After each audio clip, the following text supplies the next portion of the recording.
কিয়ামত সংঘটিত হইতেছে, আমার কি অবস্থা হবে এটা নিয়ে খুব পেরেশান থাকবে।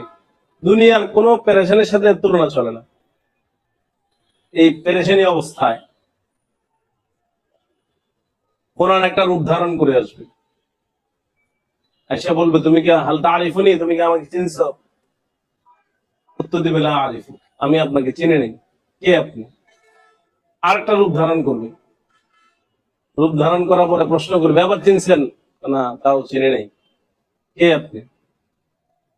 তৃতীয়বার কোরআন তার পরিচয় দিবে নিজেকে, আমি ওই কোরআন, যে কোরআনকে ধারণ করার জন্য, যে কোরআনের বিধিবিধান মানার জন্য তুমি তোমাকে দিনের বেলা আহাত থেকে, স্ত্রী সহবাস থেকে আমার মুক্ত রাখছো নিজেকে, রাত্রিবেলা নিজেকে ঘুম থেকে দূরে রাখছো তারাবি করার জন্য, আল্লাহ তাআলার বিধিবিধান মানার জন্য, কিয়ামুল লাইল এর জন্য নিজেকে তুমি বিরত রাখছো, আমাকে ভালোবাসা, আমাকে তিলাওয়াত করছো, আমাকে বুকে ধারণ করছো, আমার বিধিবিধান মানার জন্য তুমি বহু বহু স্বাদ আহ্লাদ ধ্বংস করে দিছো। ও ইচ্ছা তুমি সামর্থ্য থাকার পরেও করো নাই। আমি ওই কোরআন, যে কোরআনকে তুমি দুনিয়াতে ভালোবাসছো, আজকের এই তোমার বিপদের দিনে আমি তোমার সামনে এসে দাঁড়াইছি তোমার সহযোগী হিসেবে, তোমাকে বাঁচানোর জন্য।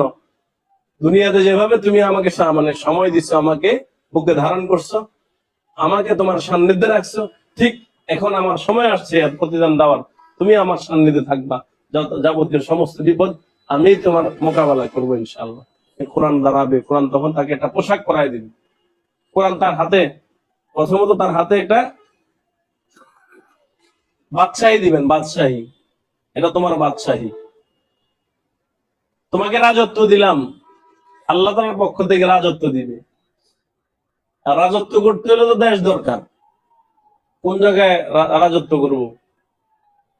রাজত্বের জন্য রাজত্ব আটলে ছাড়বো না, রাজত্ব দিছে, এরপরে আল্লাহ তাআলার পক্ষ থেকে বিশাল বড় জান্নাতের মালিক বানায় দিবে,